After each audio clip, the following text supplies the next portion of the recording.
Page IAS में आप सभी का स्वागत है। और हम लोग काफ़ी गैप के बाद मिल रहे हैं, चूँकि व्यस्तता के कारण यूट्यूब पे कम आ पाते हैं। लेकिन चलिए फिर भी आज एक टॉपिक्स जो काफ़ी बच्चों को डिफ़िकल्ट लगता है, खासकर जो ऑप्शनल इकोनॉमिक्स की तैयारी कर रहे हैं, प्रोजेक्ट मैनेजर हो या फिर बीपीएससी का हो, ऑडिटर हो। आज का जो डिस्कशन का जो टॉपिक है मैं बता दूं, और एक अच्छा सा पीडीएफ ही है मेरे पास। अगर जिस व्यक्ति को पीडीएफ चाहिएगा इस नंबर पे व्हाट्सअप कीजिएगा, मैं पीडीएफ ही भेज दूंगा, है ना। और टॉपिक आज का है ओलिगोपोली। तो ओलिगोपोली एक बाज़ार की व्यवस्था है। जैसे आप बहुत सारे स्टूडेंट पढ़े हैं और हम लाइव क्लास में टॉपिक मिस कर गए थे, तो मैं कुछ थोड़ा थोड़ा करके इस लेक्चर को मैं कंप्लीट कर दूंगा। तो बेसिकली ओलिगोपोली जो है एक बाज़ार व्यवस्था है, जिसमें होता क्या है कि एक ऐसी बाजार व्यवस्था है जिसमें डिफिनेशन, ऐसे जो बुक्स में डिफिनेशन होता है, कहा जाता है ओलिगो मीन्स ए फ्यू होता है, ओलिगो मीन्स फ्यू, पोली मीन्स सेलर और प्रोड्यूसर। एक ऐसी बाजार व्यवस्था जिसमें फ्यू प्रोड्यूसर हों और बहुत सारे खरीदने वाले हों। फ्यू मतलब कितना, फ्यू, ए फ्यू मतलब थोड़ा सा। चलिए हम लोग इसको विस्तार से समझते हैं। आप बाजार पढ़ते हैं तो बाजार में यदि एक व्यक्ति बेचने वाला हो और बहुत सारा खरीदने वाला हो और कोई क्लोज सब्स्टिट्यूट नहीं हो, तो ऐसी बाजार व्यवस्था को हम लोग मोनोपोली मार्केट कहते हैं, एकाधिकार बाजार कहते हैं। ऐसा पढ़े थे। एक होता है कि परफेक्ट कंपटीशन, जो हम आपको डिस्कस किए हैं। परफेक्ट कंपटीशन क्या होता है? परफेक्ट कंपटीशन एक ऐसी बाजार व्यवस्था है जिसमें बहुत सारे बायर्स होते हैं और बहुत सारे सेलर्स होते हैं, और जिसमें प्रोडक्ट क्या होता है? होमोजीनस होता है, मतलब समरूप होता है, जिसमें सभी सामान एक ही प्रकार के होते हैं, कोई डिफरेंसेस आपका नहीं होता है। और मोनोपोली में क्या होता है कि जो प्राइस का डिटर्मिनेशन होता है वो इंडस्ट्री के द्वारा तय किया जाता है, और उसे फर्म को उसी प्राइस में फर्म को सस्टेन करेंगे, तब जाना है तो जा सकते हैं। उसके बाद एक है बाजार मोनोपोलिस्टिक कंपटीशन। तो मोनोपोलिस्टिक कंपटीशन क्या होता है? बेसिकली मोनोपोलिस्टिक कंपटीशन की विचारधारा 1933 में प्रोफेसर चैम्बरलिन और मिसेस जॉन रॉबिन्सन के द्वारा दिया गया था। अलग अलग बुक है, एक बुक है थ्योरी ऑफ इम्परफेक्ट कंपटीशन और एक बुक है थ्योरी ऑफ मोनोपोलिस्टिक कंपटीशन, जो कि 1933 में पब्लिश हुआ था।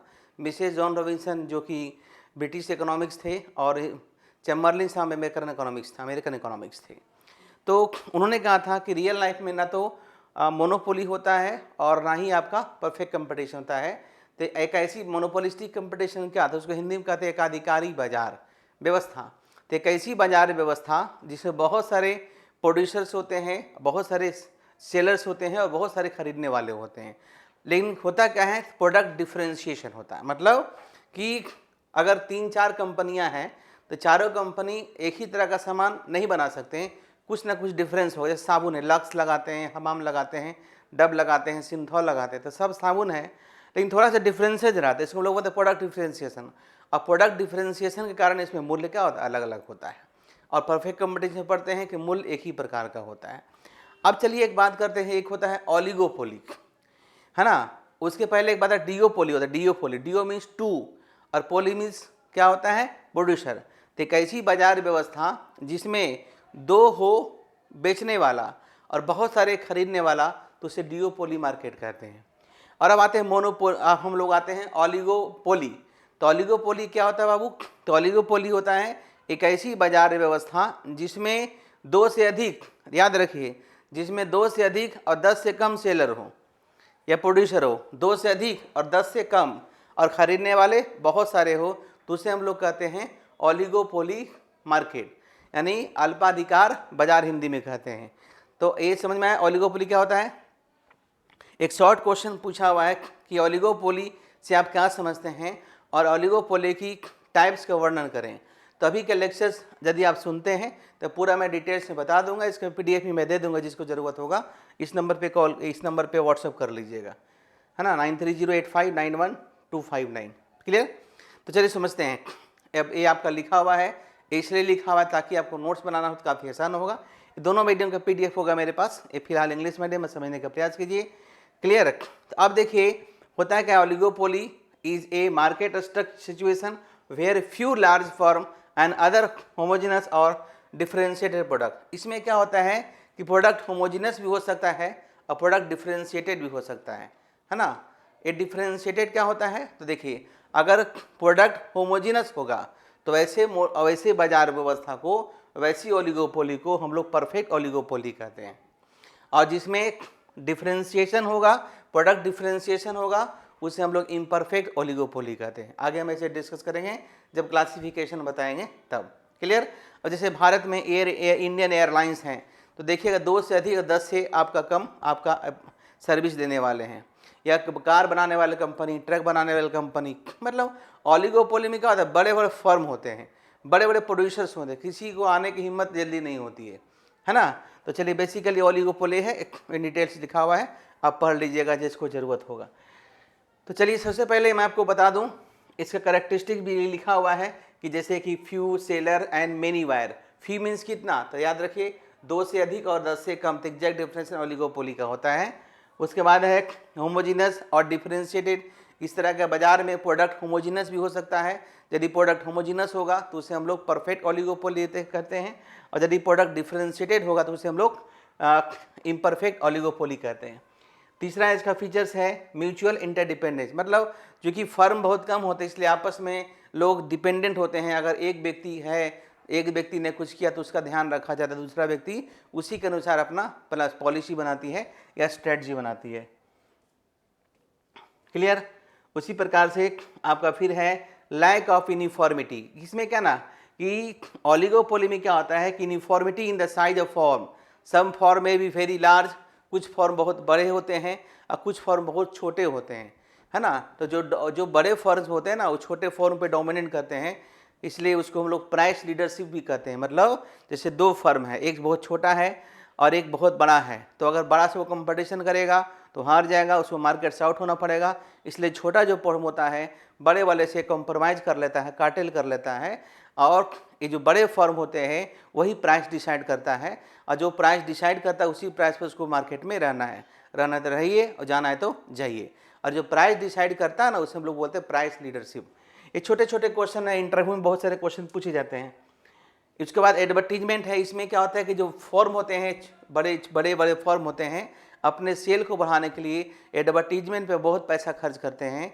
जैसा कि हम परफेक्ट कंपटीशन में देखते हैं कि कोई एडवर्टीजमेंट का ऐसा कंसेप्ट नहीं है, क्योंकि परफेक्ट कंपटीशन में सभी प्रोडक्ट एक ही प्रकार के होते हैं। तो जब सब सामान एक ही प्रकार के होंगे तो एडवर्टीजमेंट करने की क्या ज़रूरत है। लेकिन इसमें प्रोडक्ट डिफ्रेंशिएटेड होते हैं तो हर व्यक्ति अपने सेल को बढ़ाना चाहता है, इसलिए अपना एडवर्टीजमेंट पे पैसा खर्च किया जाता है इस बाज़ार में। क्लियर। उसके बाद इसमें भी आपका एलिमेंट ऑफ मोनोपोली है। जैसे होता है क्या ना, डिफरेंशियल और imperfect oligopoly, the firm enjoy some monopoly power, the firm existence of product differentiation creates brand royalty. जैसे होता है क्या कि बहुत सारे जब सामान आप मार्केट में खरीदते हैं तो ब्रांड देखते हैं, ब्रांड, उसने अपने ब्रांड को एक लंबे समय में डेवलप किया है, अपने गुडविल को डेवलप किया। जैसे आप डाबर का च्यवनप्राश खाते हैं तो प्राइस लेगा क्या, छोड़ देते हैं, अब हमको डाबर का च्यवनप्राश चाहिए, हाजमोला हमको डाबर का चाहिए। अब सरसों तेल खाते हैं तो हमें धारा का चाहिए, है ना। पानी पीते तो बिसलरी का चाहिए, है कि नहीं। तो अगर प्लेन में सफ़र करते एयर इंडिया का चाहिए। तो इन्होंने अपना ये जो ब्रांड वैल्यू है एक लंबे समय डेवलप की है ना। ट्रक लेना है, टाटा का ट्रक लेना है, ये सब सोचते हैं ना आप। उसके बाद है कीन कंपटीशन, आपस में काफ़ी कंपटीशन होते हैं। राइवल मतलब कंपटीटर कहते हैं, आपस में एक दूसरे से काफ़ी कंपटीशन करते हैं। क्लियर। और इसमें क्या है कि जो फर्म्स होते हैं, ध्यान रखिएगा कि प्रॉफिट कमाने का 2 तरीका होता है। एक तरीका होता है कि हम बहुत ज़्यादा मार्जिन रखेंगे प्रॉफिट का, और दूसरा तरीका होता है हम बहुत ज़्यादा सेल करेंगे। तो एक होता है प्रॉफिट मैक्सिमाइजेशन, एक होता है सेल्स मैक्सिमाइजेशन। तो जो बड़े बड़े फर्म होते हैं अपने सेल को बढ़ाना चाहते हैं, इसलिए इनका ऑब्जेक्टिव सिर्फ प्रॉफिट मैक्सिमाइजेशन नहीं बल्कि सेल्स मैक्सिमाइजेशन भी होता है। तो ब्रीफ में मैं ये बता दिया हूँ, ये पूरा नोट्स पढ़िएगा तो आपको ओलिगोपोली का बेसिक कंसेप्ट पूरे अच्छे तरीके से समझ में आपको आ जाएगा। इसका 2 पार्ट है, एक थ्योरेटिकल पार्ट है, फिर इसका है ग्राफिकल पार्ट है। तभी हम लोग थ्योरेटिकल पार्ट में पढ़ रहे हैं। आगे चलिए इसका क्लासिफिकेशन को देखते हैं, है ना। पहला जो है परफेक्ट और इम्परफेक्ट ओलिगोपोली। तो परफेक्ट ओलिगोपोली वैसे ओलिगोपोली को कहते हैं बाजार में जहाँ पे प्रोडक्ट क्या होगा, होमोजीनस होगा, और इम्परफेक्ट क्या होगा, तो इम्परफेक्ट ओलिगोपोली वैसी बाजार व्यवस्था कहेंगे जहाँ पे क्या होगा, जो प्रोडक्ट होगा वो डिफरेंशिएटेड होगा, है ना। हेट्रोजीनस भी कहते हैं, होमोजीनस और हेट्रोजीनस। दूसरा है ओपन और क्लोज ओलिगोपोली। देखिए ओपन ओलिगोपोली क्या होता है, एक ऐसी बाजार होता है जिसमें क्या होता है, there is no barrier on the entry of firm in the industry, मतलब इंडस्ट्री में किसी नए फॉर्म को एंट्री पर कोई रोक लगा हुआ नहीं होता है। और क्लोज्ड इकोनॉमी क्या होता है, इसमें नए फर्म को एंट्री पर लोग हो रहे। तो ऐसी एक ऐसी ओलिगोपोली, एक ऐसी अल्पाधिकार बाजार व्यवस्था जिसमें किसी फर्म को आने जाने पर रोक लगा हुआ नहीं है, तो उसे हम लोग कहते हैं ओपन ओलिगोपोली। और जिसमें अगर रोक लगा हुआ उसको बोलते हैं क्लोज ओलिगोपोली, है ना। देखिए एक में दो है तो दो दो चार समझ लिए। अब आइए पार्शियल और फुल्ली ओलिगोपोली। तो partial oligopoly is that situation in which there is a dominant firm in the industry. Dominant firm क्या होता है, जैसे कि मैंने बताया कि जो बड़े फर्म होते हैं वो प्राइस डिसाइड करते हैं, तो प्राइस लीडर होते हैं। और छोटे फर्म को उसमें रहना है, जो प्राइस डिसाइड किया जाएगा किसके द्वारा, बड़े फर्म के द्वारा, तो उसे हम लोग प्राइस लीडर कहते हैं। क्लियर। और जो छोटे फर्म होते हैं उसको वहाँ पे रहना होता है। देखिए डोमिनेंट फर्म और the price leader exist. Dominant firm को क्या बोलते हैं, प्राइस लीडरशिप का प्राइस लीडर कहते हैं। Fix the price and other follow that price. Dominant firm price को फिक्स करते हैं, जो छोटे फर्म उसको उसी प्राइस पर वो सस्टेन करते हैं। ठीक है।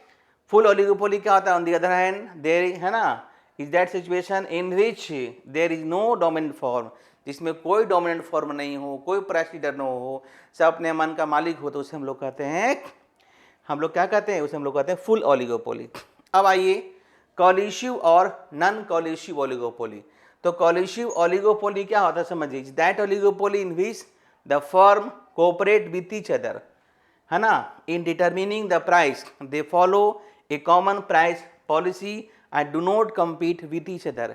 एक ऐसी व्यवस्था, एक ऐसी अल्पाधिकार व्यवस्था जिसमें आपस में लोग कॉम्पिटिशन नहीं करते हैं, एग्रीमेंट से काम चलते हैं। जैसे बहुत जगह जाते होंगे सब्जी लाने के लिए, तो सभी लोग 40 रुपये का 100 ग्राम धनिया का पत्ता दे रहा है, तो सभी 40 रुपये का धनिया का पत्ता देगा। सैलून में जाते हो तो सभी 50 में बना रहा है, सभी 50 में बनाएगा। तो आपस में उन लोग क्या करते हैं, भाई हम लोग कंपटीशन नहीं करना है, हम लोग आपस में डिस्कस कर लेते हैं, इसी प्राइस पे देना, सब मिल बैठ के खाएंगे। क्लियर। और नॉन कोलिशिव ओलिगोपोली होता है, कोई किसी का नहीं सुनता है, जिसका जो मन करता है वो करता है ना। Non collusive oligopoly is that oligopoly in which the firm act independently, है ना, they compete with each other and determine independently the price of their product। तो आपस में कंपटीशन करते हैं और जो प्राइस डिसाइड करते हैं उनको लगता है उसी प्राइस पर वो बेचते हैं। तो देखिए बेसिकली ये ओलिगोपोली का कंसेप्ट था। अगले क्लासेज में हम इसी तरह के कुछ और चीज़ें आप लोग को लेके आएंगे। फिलहाल इस ओलिगोपोली को समझिएगा, बहुत छोटा सा टॉपिक था लेकिन बहुत काम का टॉपिक था, और बहुत सारे इंटरव्यू में इस तरह के क्वेश्चन पूछे जाते हैं। तो अभी असिस्टेंट प्रोफेसर की जो इंटरव्यू होने वाली है उसमें इस तरह के क्वेश्चन पूछे जाएंगे। ध्यान से पढ़िए, आप सभी को काम देगा। थैंक यू, धन्यवाद।